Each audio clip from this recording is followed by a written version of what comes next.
Paul aux Thessaloniciens. Alors j'ai trouvé cette image et puis je me suis demandé si vous alliez, dire quelque chose. Est-ce qu'à votre avis l'image est en adéquation avec le titre? Pas du tout. Alors on peut voir cette image de 2 manières. Soit on la voit comme, il va falloir franchir ce col montagneux, enneigé et du coup, ma foi, dans les épreuves, bah, ça veut dire que oui, j'ai mon sac à dos et je vais devoir, gravir, toutes les difficultés. Puis là, il faut être quand même alpiniste chevronné, hein, pour traverser ça. Soit je me dis: «Je fais une super balade, en Haute-Savoie ou en Suisse, autour de ce lac et du coup, il y a plus tellement d'épreuves». La seule épreuve que je peux rencontrer, c'est de ne pas avoir rencontré de marmotte. Auquel cas, je serais triste de ne pas avoir pu observer une marmotte ou un chamois. En tout cas, j'avais à cœur d'aborder, ce sujet avec vous ce matin parce que je trouve que quand même, globalement, il y a beaucoup de pression de toutes parts, et notamment, il y a une certaine pression qui est faite sur la foi chrétienne, sur la foi en général. Heu, il y a une forme de rationalité qui s'impose un peu dans le débat public et bah, quand on aime le Seigneur, qu'on est attaché à nos valeurs chrétiennes, à nos valeurs, bibliques, comment est-ce qu'on se comment est-ce qu'on fait pour tenir bon? Et sans forcément être dans une persécution affichée, assumée, on peut être dans une forme de persécution larvée, que j'appellerais larvée, très insidieuse. Et donc je voulais, lire avec vous, ces quelques mots, que Paul écrit aux Thessaloniciens. Comment ça peut résonner en nous, comment ça peut vibrer en nous. «Nous devons à votre sujet, frères, rendre continuellement grâce à Dieu, comme cela est juste, parce que votre foi fait de grands progrès et que la charité de chacun de vous à l'égard des autres augmente de plus en plus. Aussi, nous glorifions-nous de vous dans les églises de Dieu, à cause de votre persévérance et de votre foi, au milieu de toutes vos persécutions et des tribulations que vous avez à supporter. C'est pourquoi aussi nous prions continuellement pour vous, afin que votre Dieu vous juge digne de la vocation et qu'il accomplisse par sa puissance tous les desseins bienveillants de sa bonté et l'œuvre de votre foi, pour que le nom de notre Seigneur Jésus soit glorifié en vous et que vous soyez glorifiés en lui, selon la grâce de notre Dieu et du Seigneur Jésus-Christ. Selon la grâce. À chaque fois que l'on lit quelque chose sur le combat spirituel dans nos Bibles, on est toujours un petit peu dans ce doute. Est-ce que justement, je dois absolument aller jusqu'au bout du combat, comme Paul le dit d'ailleurs, dans une autre de ses lettres, lorsqu'il dit: «J'ai combattu le bon combat, j'ai achevé la course». Qu'est-ce que ça veut dire pour nous? À quel moment est-ce qu'on peut savoir qu'on est vraiment encore dans le bon combat ou qu'on est en train d'abandonner, de lâcher, de se décourager? Et ce qu'on peut remarquer dans toutes les lettres de Paul, d'ailleurs, dans Aventure Formation, on est dans ces épîtres-là, hein, qu'on peut appeler les épîtres de la prison, que Paul a écrit en prison, ou les épîtres les lettres dans lesquelles Paul parle beaucoup de cette persécution, qui est là, cette pression qui est là autour des nouveaux chrétiens qui commencent à croître, à grandir, à constituer les églises. Et imaginez un instant, alors ça peut se vérifier au travail, ça peut se vérifier dans toutes sortes de domaines. Vous êtes confronté à des défis, à des critiques permanentes, à des attaques, heu, sur ce en quoi vous croyez profondément. Et vous ne savez pas trop comment répondre, parce que c'est toujours effectivement délicat. Et puis vous vous dites, vous avez 2 solutions. Soit vous arrêtez de témoigner, soit vous arrêtez de montrer que vous êtes un chrétien, heu, soit vous relevez la tête et vous continuez à être fier d'être un enfant du Seigneur, un enfant de Dieu. Donc il y a deux possibilités, soit le repli sur soi où je dis plus rien, je fais plus rien, soit au contraire de relever la tête et de se dire: «Bah, on est dans un combat qui est normal». C'est tout à fait normal. Heu Jésus le dit, hein: Si j'ai été persécuté, vous serez aussi persécutés». Il y a pas de il y a pas d'autre alternative, c'est comme ça. Alors, c'est plus ou moins fort et vous savez qu'en ce moment, voilà, on va en parler d'ailleurs, le 9 novembre, dimanche prochain. On aura ce dimanche de l'Église persécutée et du coup, il y a une chose que l'on remarque ici dans ce que Paul écrit, c'est que à mesure que la persécution augmente, la foi grandit et l'amour pour les autres déborde. C'est-à-dire que plus la pression est forte, plus on a envie que d'autres, en tout cas c'est ce que je remarque chez Paul, plus Paul encourage à dire aux églises, euh, soyez résilientes, ne vous laissez pas impressionner par tout ce qui vous entoure.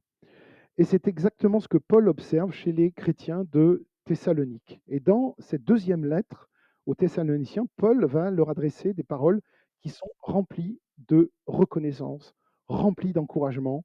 D'ailleurs, c'est très beau à voir. Et il va faire quelque chose, Paul. Paul ne va pas, vous savez, on a tendance nous, à protéger nos enfants parce qu'on les aime, on ne veut pas qu'ils se blessent, qu'ils se fassent mal. Et c'est normal quand on est parent ou grand-parent. Mais parfois, on le fait tellement de façon tellement, forte que du coup, l'enfant peut avoir presque peur de s'engager, d'avancer dans la vie parce qu'on l'a surprotégé.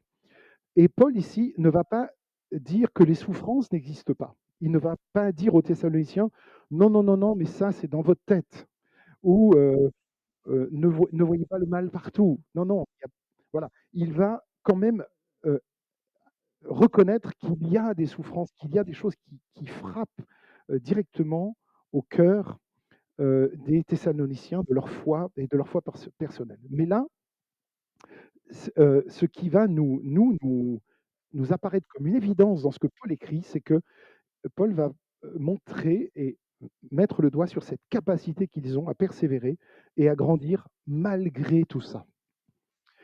Et pour nous, c'est pareil. C'est-à-dire que pour nous, c'est pas forcément ce que les Thessaloniciens ont vécu, c'est pas forcément une persécution où on va venir, voilà, nous inquiéter ici, mais mais c'est vraiment latent. Il y a une sorte d'atmosphère comme ça, où la foi est, bousculée.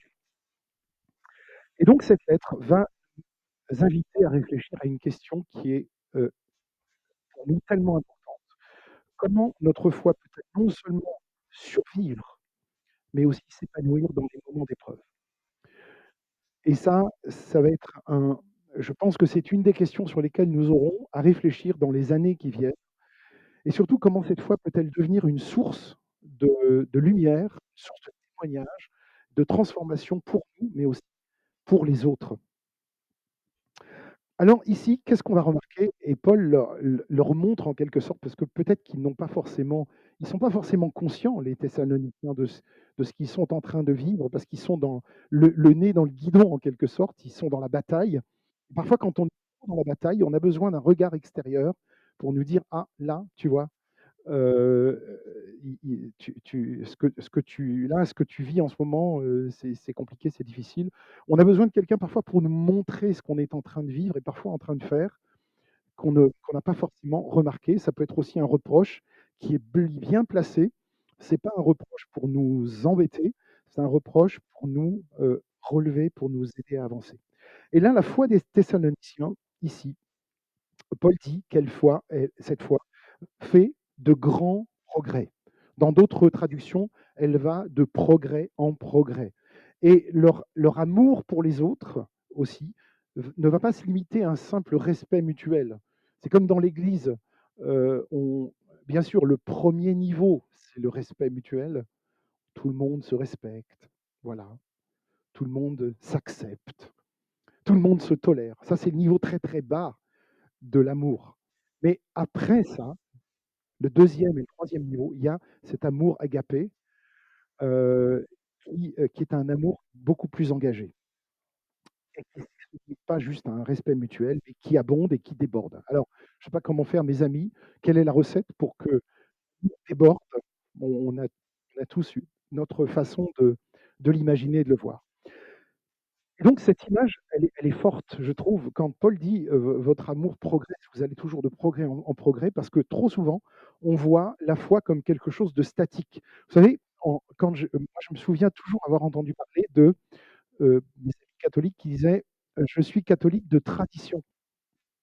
Ça veut dire qu'en fait, heu, j'ai reçu cet héritage-là, mais je le garde jusqu'à la fin, mais c'est une tradition. Alors, c'est déjà très bien, mais il faut aller beaucoup plus loin que ça. Et donc, c'est comme un bagage qu'on va transporter, on l'a hérité de nos parents, de nos grands-parents, j'en avais parlé déjà dans un autre message, et on va le transporter tout au long de notre vie, puis à la fin, tout à la fin, sur notre lit de mort, on dira: «Oui, je suis chrétien d'héritage, de nom, j'ai hérité de ça».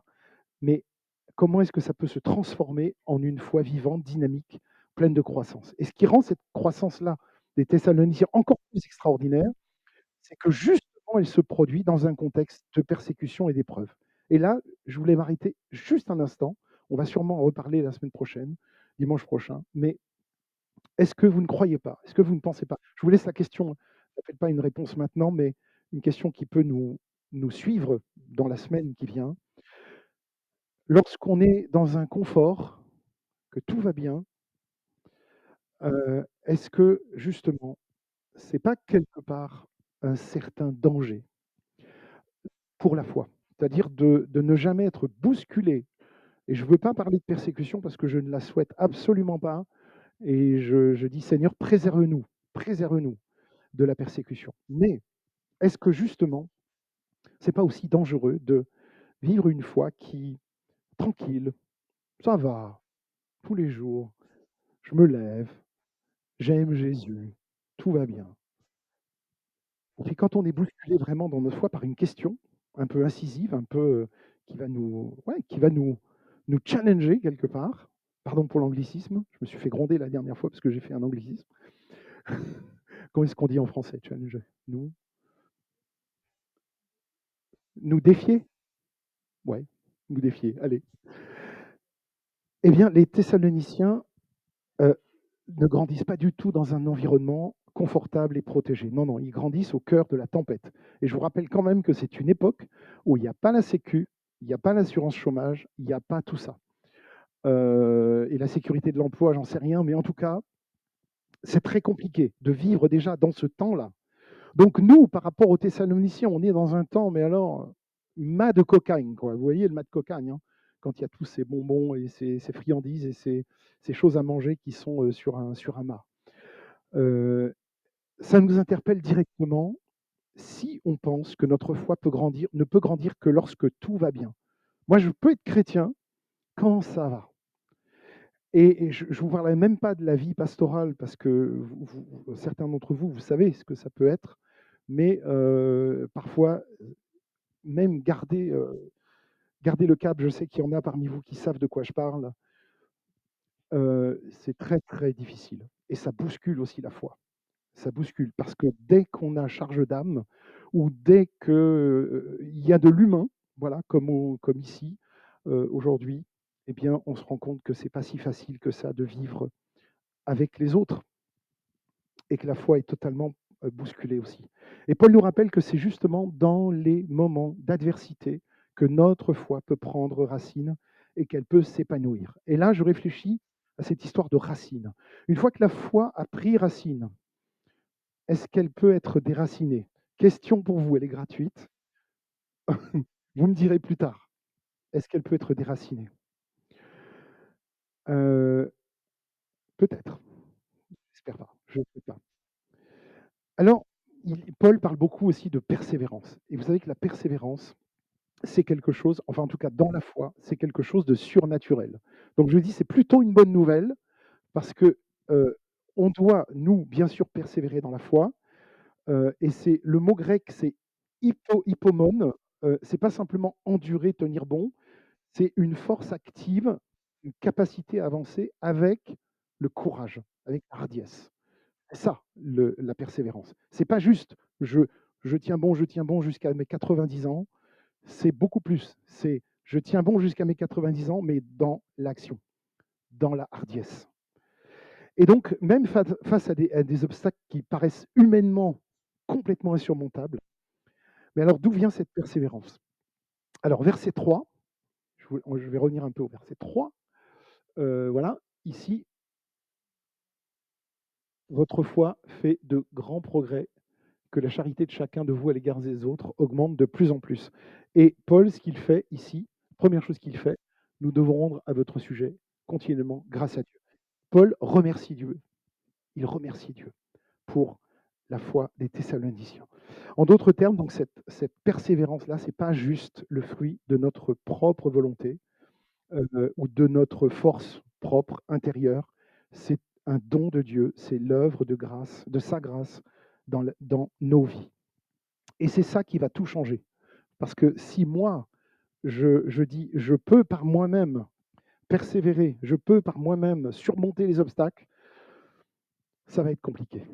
On a besoin de la grâce du Seigneur, on a besoin de la force intérieure et de la prière. C'est là que on peut rejoindre, faire un lien avec la prière Daniel.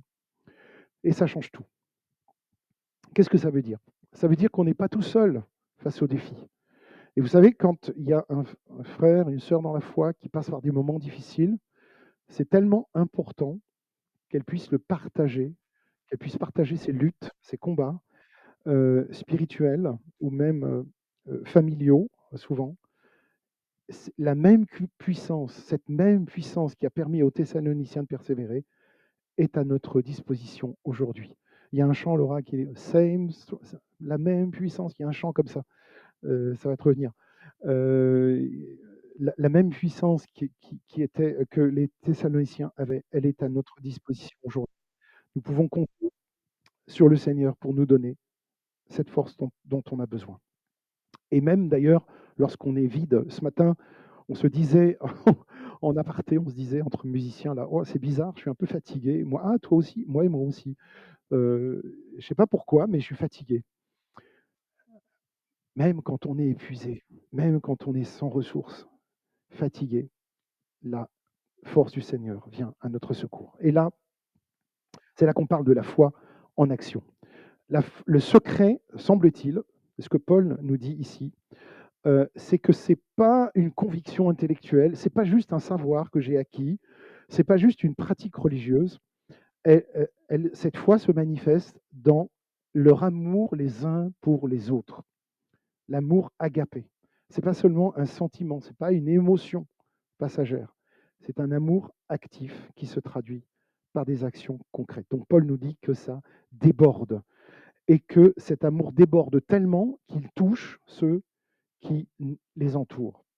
Je me souviens, quand j'étais plus jeune, d'avoir expérimenté ça, de l'amour débordant de la part de quelqu'un que j'admirais, que je trouvais, où j'avais envie, à qui j'avais envie de ressembler dans sa foi.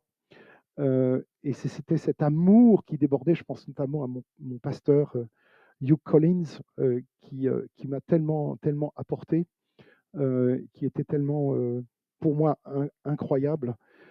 Euh, et même sans rien dire, son amour vous touchait, son amour débordait. Il était toujours là pour vous accueillir, pour vous ouvrir ses bras. Et là encore, ça se produit dans un contexte de persécution pour les Thessaloniciens. Les Thessaloniciens se replient pas, vont pas se replier sur eux-mêmes, vous savez, comme l'escargot qui va rentrer dans sa coquille quand vous le touchez comme ça, les antennes, là, il se recroqueville, il rentre dans sa coquille jusqu'à ce que ça aille mieux. Mais le problème, c'est que pour nous, ça ne va jamais aller mieux. Ce monde a besoin de Jésus, point. Et donc, le seul moment où ça ira mieux, c'est quand il reviendra. Vous êtes d'accord?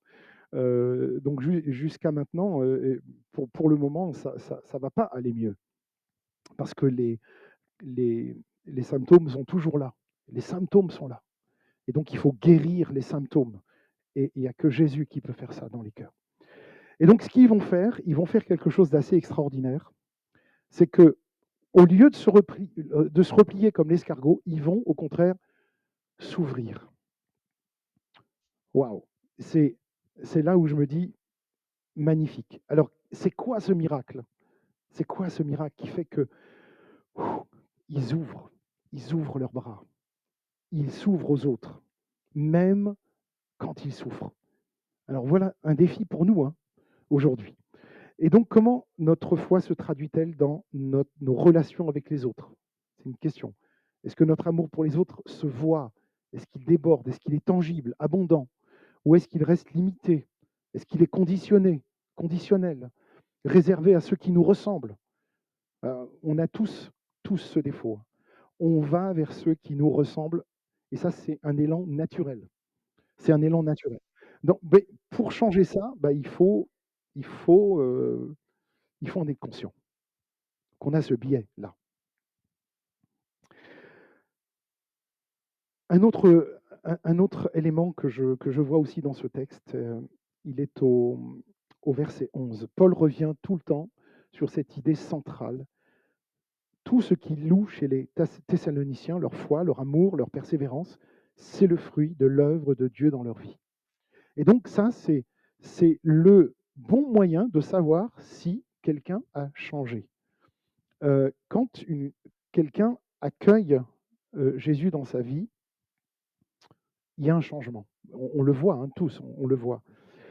Et Paul, au verset 11, ici, le dit, hein, c'est pourquoi nous prions continuellement pour vous, afin que notre Dieu vous juge digne de la vocation euh, qu'il accomplisse par sa puissance tous les desseins bienveillants de sa bonté, l'œuvre de votre foi. Cette phrase-là, elle est vraiment centrée sur Dieu.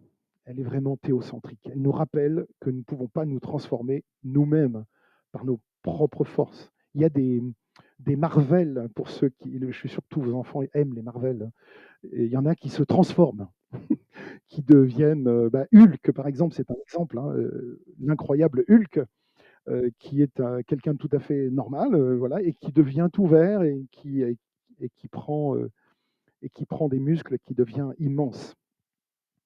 C'est pas tellement comme ça que ça fonctionne, hein, la foi dont parle l'apôtre Paul. Donc c'est Dieu qui agit en nous, qui nous rend capable de vivre une vie à son image. D'ailleurs, si vous prenez les premiers mots de la Genèse, Dieu créa l'homme à son image, à son image. Et il nous donne la force d'aimer, il nous donne la force de persévérer et de grandir. Et tout ça repose sur une fondation, l'œuvre de Dieu en nous. C'est génial. J'arrive à mon dernier point.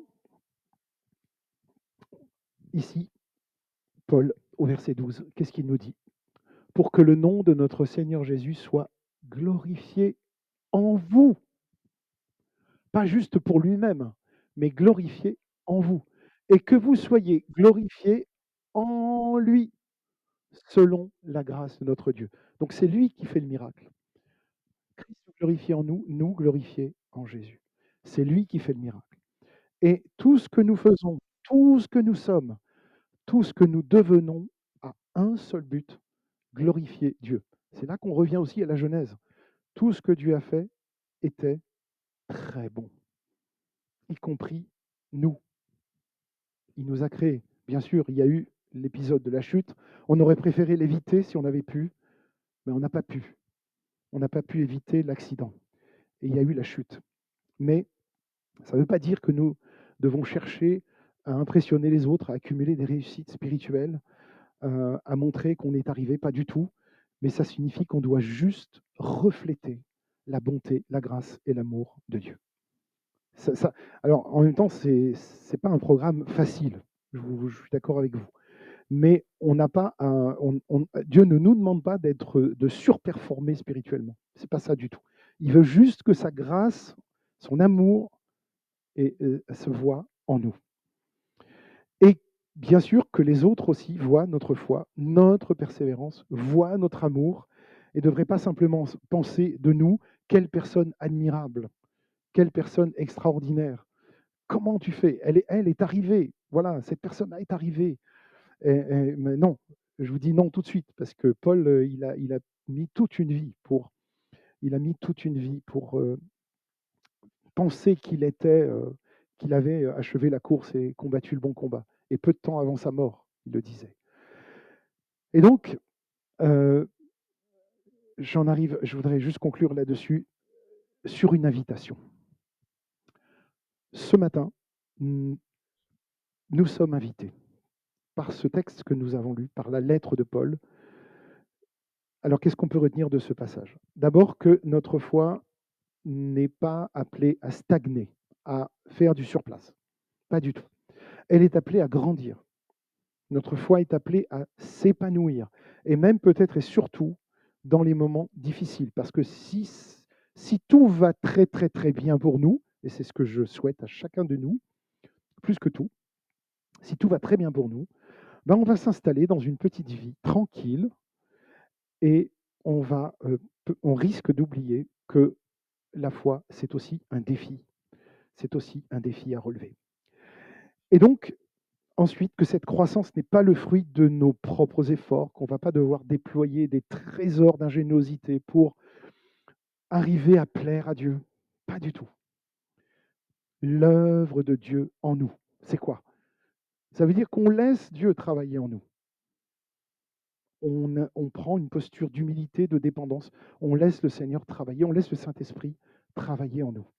Et enfin, tout cela a un but beaucoup plus grand, glorifier Dieu et refléter son amour dans le monde. Alors aujourd'hui, prenons un moment pour réfléchir, et je laisserai un tout petit temps de silence après ce partage, où nous sommes justement où est-ce que nous en sommes dans notre parcours de foi. C'est une question qu'on peut se poser après la lecture de ces versets. Est-ce que notre foi grandit ou est-ce qu'elle stagne plutôt? Est-ce qu'on est satisfait? Est-ce qu'on est content? Est-ce qu'elle déborde d'un amour concret pour les autres, à commencer par notre famille? Est-ce que notre vie reflète la gloire de Dieu? Est-ce que Jésus se glorifie en nous? Et si ce n'est pas encore le cas, ce n'est pas dramatique. Rappelons-nous que nous sommes pas seuls. Jésus est là. Le Seigneur est là. Le même Dieu qui agit dans la vie des Thessaloniciens, c'est le même Dieu qui agit en nous aujourd'hui, 2000 ans après. Il nous invite à grandir, il nous invite à persévérer, il nous invite à aimer. Et comme Paul, on peut aussi avoir cette assurance avec Dieu, tout est possible. Alors, je vous invite à avancer avec confiance, et on va chanter un chant maintenant, après un temps de silence, un temps de pause, et puis ensuite on va partager le repas du Seigneur. Ça, c'est un moment de grâce aussi, c'est un moment béni.